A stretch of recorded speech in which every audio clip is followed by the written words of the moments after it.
Consider the following statements. మొదటి statement, Rajaram Mohan Roy opposed permanent land settlement act in Bengal.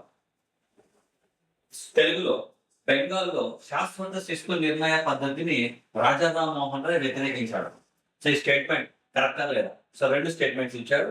ఈ రెండు statements లో సరైనవి గుర్తించండి లేదా ఆ రెండు తప్ప గుర్తించండి అని చెప్పేసి ప్రశ్న అడగడం జరిగింది.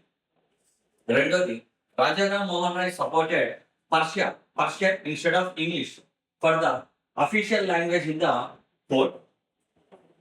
తెలుగులో దీని ట్రాన్స్లేషన్, న్యాయస్థానాల్లో అధికారిక భాషగా ఇంగ్లీష్ బదులుగా పర్షియన్ భాషను ఉపయోగించాలని రాజారాం మోహన్ రాయ్ సమర్థించాడు.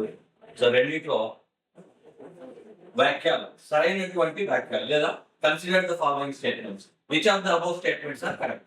సో సరైన గుర్తించండి అని చెప్పేసి ప్రశ్న అడగడం జరిగింది. ఓన్లీ వన్, ఒకటి మాత్రమే కరెక్టా, లేకపోతే ఓన్లీ టూ, రెండు మాత్రమే కరెక్టా, లేకపోతే రెండు కరెక్టా, బోత్ వన్ అండ్ టూ, లేదా ఏది కరెక్ట్ కాదా?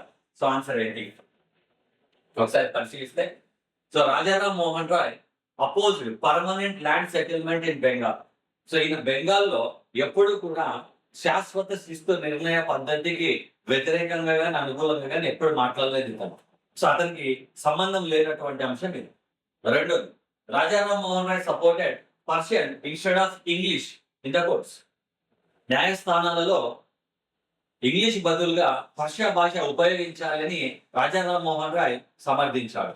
సో రాజారాం మోహన్ రాయ్ ఎప్పుడు కూడా న్యాయస్థానాలలో ఏ భాషను ఉపయోగించాలి, ఇంగ్లీష్ ఉండాలనా, హిందీ ఉండాలనా, పర్షియా ఉండాలనా, ఉర్దూ ఉండాలని ఇలాంటివి ఎప్పుడు కూడా సమర్థించలేదు, వ్యతిరేకించలేదు కూడా.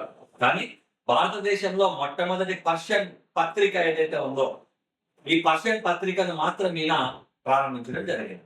సో భారతదేశంలో మొట్టమొదటి పర్షియా. సో పర్షియాలో ఇక వార్తాపత్రికను ప్రారంభించాడు, కానీ ఆ పర్షియన్ భాష న్యాయస్థానాలలో ఉండాలి అనేది ఈయన ఎప్పుడు కూడా సపోర్ట్ చేయలేదు. కాబట్టి దీనికి ఆన్సర్ ఏంటంటే ఏది కరెక్ట్ కాదు, ఇది కరెక్ట్ కాదు, ఇది కరెక్ట్ కాదు. సో రెండు తప్పే కాబట్టి ఆన్సర్ నన్, ది ఆన్సర్.